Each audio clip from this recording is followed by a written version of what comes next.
Hi everyone and welcome.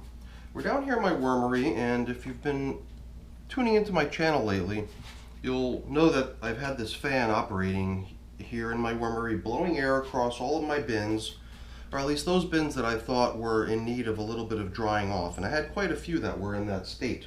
It was kind of a combination of having added very moisture-rich foods to some of my bins. In almost all of my bins, they were pretty heavily affected by the high humidity that we've been experiencing here in the summertime in central New Jersey.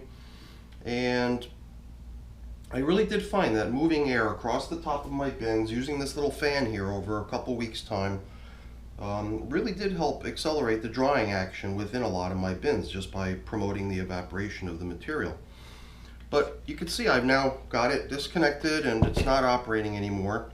And for that matter, if we come in close to see what's happening here in my bins, you'll notice that I've pretty much gone back to keeping my bins covered, and the only bins that still have exposure to the air are, well, there's these over here on the left. I've got my so-called finishing tub, and right below it is a bin that is now at the age of 111 days old, and it was a week ago that we actually set up that feeding zone on the back edge of it. And these two bins were both dealt with together in a single video 1 week ago today. You know, just a quick recap, this one was checked in on to see how a bait station consisting of really just a banana, trying to use the old banana trick. I had placed a banana in there thinking that it was going to round up any straggler baby worms that might be hatching out of their cocoons in that bin, and we rounded up a couple worms, but it didn't even seem like it was worthwhile to deal with either removing the worms or supplying more food to continue the process. So I just restored what was remaining of that banana into there, and there was still quite a bit remaining. And that just continues, and I'm not really that worried about what's happening in this bin anymore. I'm probably just going to leave it be for a little while longer. At some point, if any worms do gather around that little banana that's in there, I'll pull them out, and I think that that bin is pretty much going to be done once that happens. But I'm really more interested in checking out the other bin that we checked in on last week, because last week we had actually started a horizontal migration of the worms within that bin. And you could see that the food in that edge has probably been depleted, because you can see a nice divot, sort of a recess in the material back there underneath the coffee filter. So since it's been a week since we loaded up that feeding zone with food to try to prompt the movement of the worms out of the bin, I thought that after a week's time it was probably a good idea to check in there to see if the food supply is holding up pretty good, possibly replenish the food supply, and try to get a sense of how our migration of the worms is progressing. So we've got our 111-day-old bin up here on the bench, and before we get working on it, I just figured I'd go over this little diagram that I threw together just to illustrate where this bin has come from over the past 111 days. The 82 days here you see in the beginning represents the first initial phase of the composting process, where you set up a brand new bin, you load it up full of bedding and food, and then you start feeding the worms that you've thrown in there. And over time, the bin will start rising in level, and maybe you'll determine that you've run out of space, and that might be your reason to decide it's time to finish off that feeding composting phase. Or I guess in the case of this bin, I had made a promise to somebody to provide them with some worms, and I had originally thought that the worms would be coming out of this bin, and it was the main reason that I had actually switched over to the migration mode of this bin, which is sort of an attempt to depopulate the finished castings of the worms by setting up a nice migration zone for them, a place for them to be drawn to and to exit the finished compost. But you'll also notice that in between those two phases, I've depicted this so-called finishing stage, as I refer to it. I think somebody in the comments mentioned that they call it their foraging phase, and that's a very good descriptive word too, because a bin might be pretty nice in terms of the castings and it looking really good, but it might also be littered with lots and lots of residual bedding and food scraps throughout, as you can see is the case in this bin. I always seem to find a lot of little sticks and stems, which are the stems of the leaves that I use as bedding. There could even be some little bits and pieces of sticks and stuff in here that didn't quite break down, or who knows, maybe the shell of an avocado or something that just didn't break down in time. Bits and pieces of bedding or whatever that just didn't have enough time to break down. And you know that there's a whole bunch of really nice castings in there, but you also know that it's littered with stuff that you'd like the worms to try to work down. So during that foraging, finishing phase, that's the time at which I want to just not add any new feedings. Sometimes I even refer to it as the starving phase, because I don't add any new feedings, and I just give time for the worms in the bin to really work down all that remaining material that's still in the bin that's edible. And you can also consider that as an opportunity to maybe allow the bin to evaporate or dry off a little bit if you find that the material is a bit too damp, and that was also the case in this bin, and that's the reason there's no coverings here. So I'm going to just start scraping back some of this loose, dry, uncomposted scraps that you see covering the surface. This is exactly what we did last week when we originally set up the horizontal migration feeding zone. We had actually collected all of this uncomposted bits and pieces of stuff off the surface, which at that point, and at this point too, is rather dry. It's realistic to expect that worms aren't really going to be drawn to that material considering its dryness. So it doesn't have much of a chance of being broken down, but we're going to try to change that by using that stuff at the end. So I like to move it off to the side here, and I think we've even got some of it right here on the top too, which I think we can sort of reclaim. So I'm going to grab even more of it to add to our collection. And I'm going to do exactly what I did last week here, which was to take this dry material and try to give it one last chance at being broken down by the worms by using it as the bedding material when we reload the feeding zone over here. So just to recap what happened last week, I had taken all this stuff, laid it down on the bottom as bedding, added a pretty plentiful amount of food in here, and then I used even more of this to cover up with. And I think it's the perfect material to use at this point. So before we actually check in on the feeding zone to see how they're doing on all that cantaloupe melon that I threw in here, there were a couple rotten apples too. I would have to think that they're probably quite happy in this feeding zone. But I must admit, I did sort of expect to see that the level of this would have possibly dropped a little bit more than it did. Because when we went looking through this material a week ago, we did actually find that there were a huge number of worms in this bin, and I kind of knew that already. I knew that this was a fairly heavy populated worm bin. So I'm mostly curious to see what the material feels like. Does it still feel like it's a little bit overly damp? I mean, after all, that was the main reason it was left uncovered, to allow for drying to occur. And I believe that my initial impression of this stuff is that it's pretty much perfect at this point. I mean, we saw signs of it getting to this stage last week already. It may have seemed a little bit damp still for my liking last week, but at this point I would have to say that this stuff seems almost exceptional in terms of its flakiness. I like vermicompost to be such that it doesn't really clump up together into little balls. I like the fact that you can just grab any piece of it and it all just flakes away and breaks away.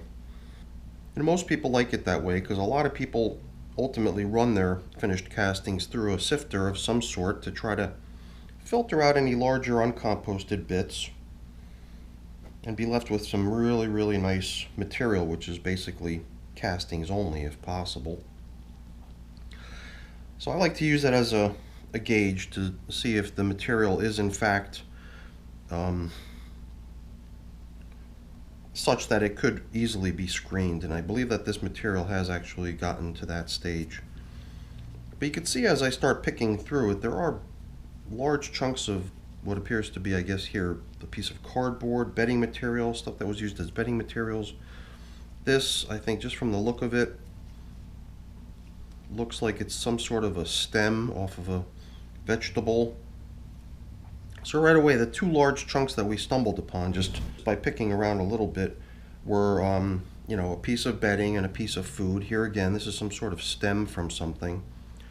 So this is all stuff that's going to work against you if you're really interested in seeing your worms migrate out of the material, because as long as there's plentiful amounts of food and bedding throughout what you're treating as your finished compost, you're going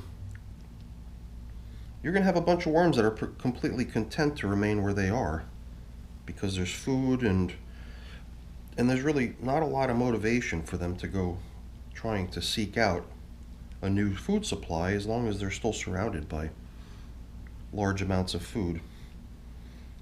And that's what that foraging finishing stage is in my book usually. And I may have just jumped the gun a little bit on initiating the migration of the worms, because there is still a lot of stuff that they could have broken down in that finishing stage. But like I said earlier, I was sort of in a situation where I did feel like I needed to come up with a whole bunch of worms in a fairly short period of time, and it was the main reason that I had transitioned from finishing / foraging to actually migration and depopulation, because my hope was that I'd be able to use whatever worms came together over here in the feeding zone of this bin to provide to the person who was going to be coming by to adopt some worms from me. And in the end, I solved that situation in a different way, and I sourced the worms for that in a different way from a different bin.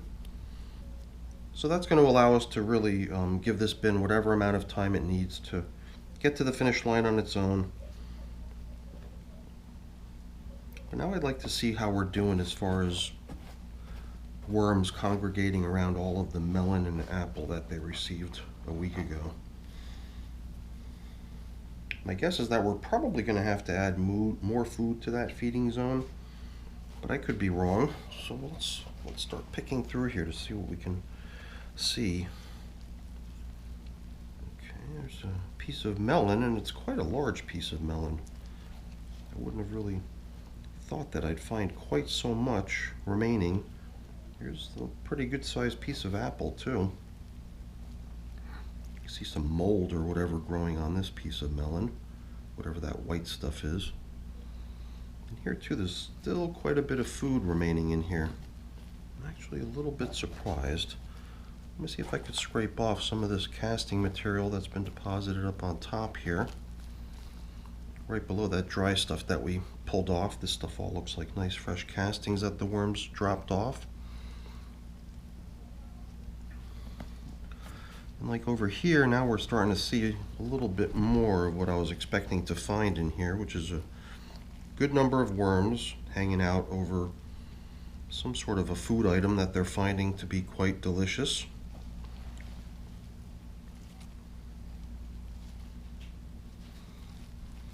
And it's making me question whether it's even going to be necessary to replenish the food in this feeding zone if there's this much left.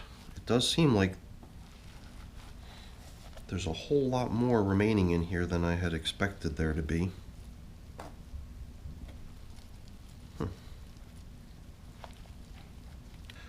The material that's still scattered around within this bin could possibly be what's keeping the worms from trying to seek out a new food source, because there probably is still quite a bit of remaining stuff in this bin that the worms couldn't utilize to nourish themselves without needing to go looking for something. At this point, it would seem to me like perhaps the only motivation that's going to start causing a migration of the worms out of this section of the bin is the ongoing drying of the material.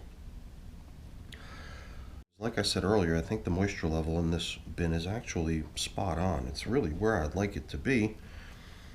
And I wouldn't want it to get overly dry, although sometimes allowing it to get to that point is really the best way to get the worms to leave, because even though there's food scraps in there, they just start to find that it isn't quite as damp as they would like it to be, they might be willing to abandon whatever food scraps are in this material, mainly because the material is just not quite as damp anymore as they would want it to be. So I'm a little bit torn on how to proceed. Do I feed? Don't I feed? Do I leave the bin uncovered, allowing more time for it to dry? How do I motivate the worms to exit the castings? I guess that's a nice thing about vermicomposting, is that you can kind of shoot from the hip and almost do whatever you like, and things will almost always just come out okay anyway. Sometimes you might need to course correct a little bit, but typically the worms manage to figure out what needs to happen and get things back on track even when they go awry a little bit. So, you know what I'm thinking? I think I'm going to allow a little bit more time for this material just to continue air drying. So I'm not really going to cover up with plastic the way I have at this point done in most of my other bins. However, I might cover up with just a sheet of newspaper, which is still going to allow for moisture to escape the bin, perhaps not quite as quickly as if it was just exposed to the air. And I think in order to try to continue this migration process, even though there's an abundant amount of food in here anyway, I don't really see the harm in maybe adding just a little bit more. And then all this really nice bedding and food scrap material that we collected off the top, that can go right onto the top here. And then the process can continue, I think. So even though I didn't think it was absolutely necessary to do so, I am always kind of in a surplus of used coffee around here. So I'm just going to go ahead and use some of this in here as food for today's reinforcement feeding for the horizontal migration feeding zone. So I'm just going to spread out that portion of coffee we just gave them, and that's all I'm going to give them. It's not going to be a great deal.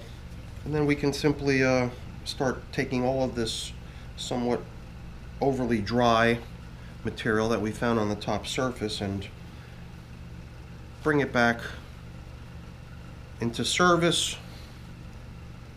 by covering up our feeding zone with it. And I think by being that close to the fresh supply of food, it has a much better chance of maybe also getting broken down a little bit. Much better than just sitting out here on the top of the surface, I think. We'll try to scoop off a little bit more off the very top of the entire bin, so I could see bits and pieces of it here and there still.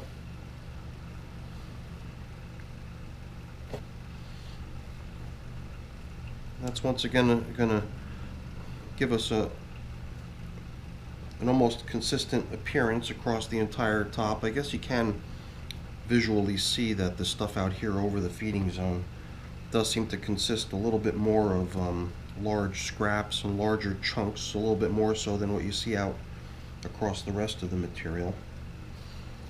And we've got pretty much an equal level across the entire bin now.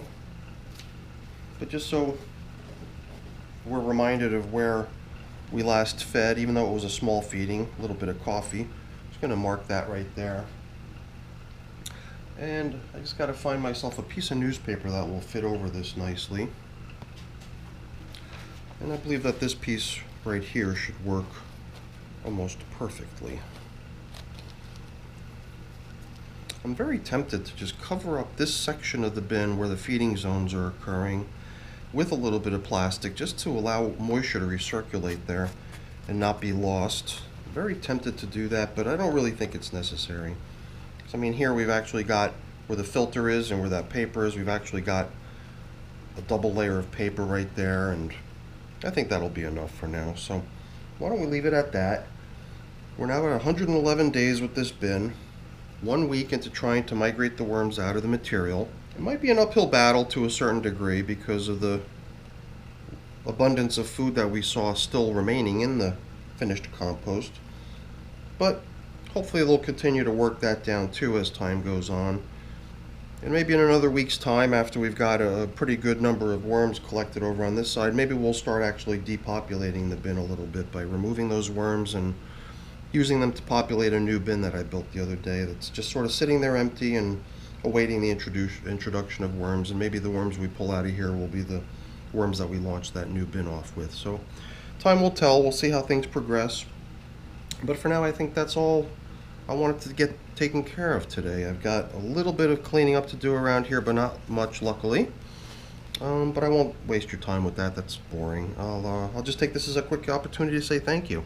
Thank you so much for watching. Hopefully you enjoyed the video. If you did, please remember to give me a thumbs up. That's always really appreciated. Also consider subscribing to the channel too. That's really appreciated as well. All right, everyone. Thanks for watching. Have a great day. Bye now.